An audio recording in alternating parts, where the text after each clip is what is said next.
Today, we continue with the theme of spiritual consciousness, which I have dubbed the consciousness that is necessary for change.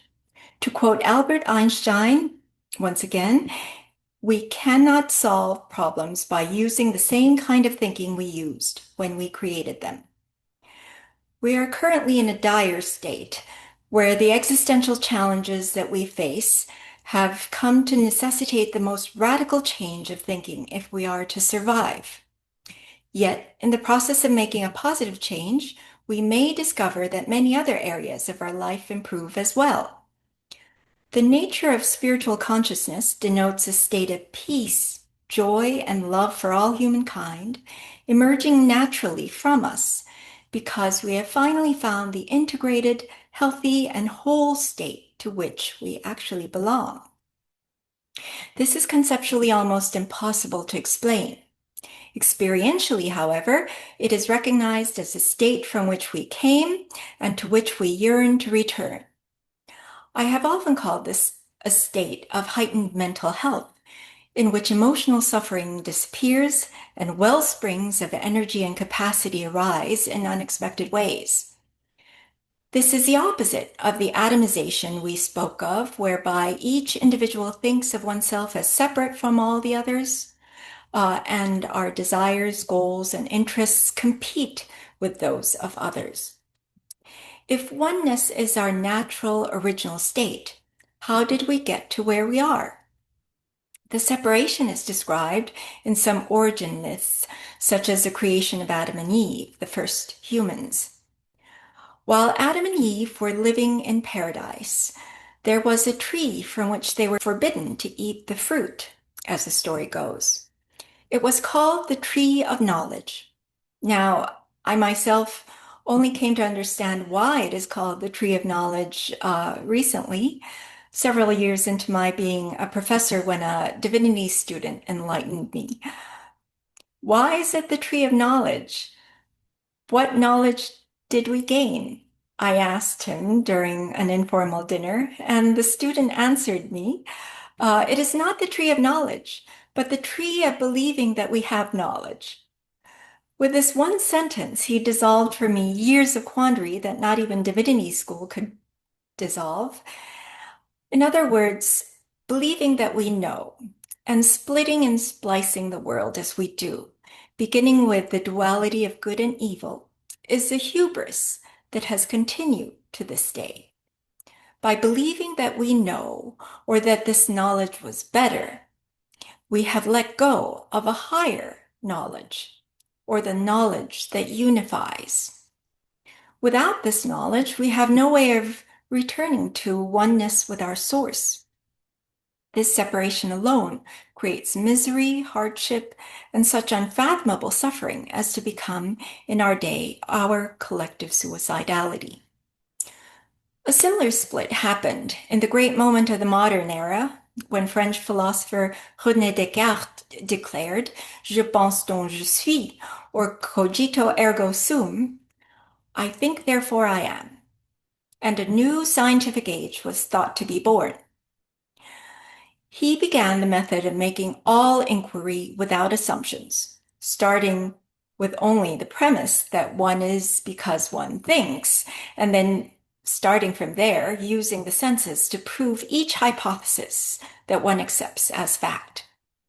However, I would argue that the opposite happened with cogito ergo sum. Instead of being the beginning of knowledge, one might say the correct interpretation was, I think, therefore I forgot who I am. Thinking in particulars, based purely on the surface level senses, was actually the end of knowledge, not the beginning, for we forgot the most crucial knowledge of who we are. Without the knowledge of who we are, we may simply become learned ignoramuses who know more and more about less and less. What is knowledge of the self? It is the realization that at the deepest level of consciousness, one's true self is not just the body, mind, or ego, but part of an eternal, unchanging, and infinite reality that permeates all things.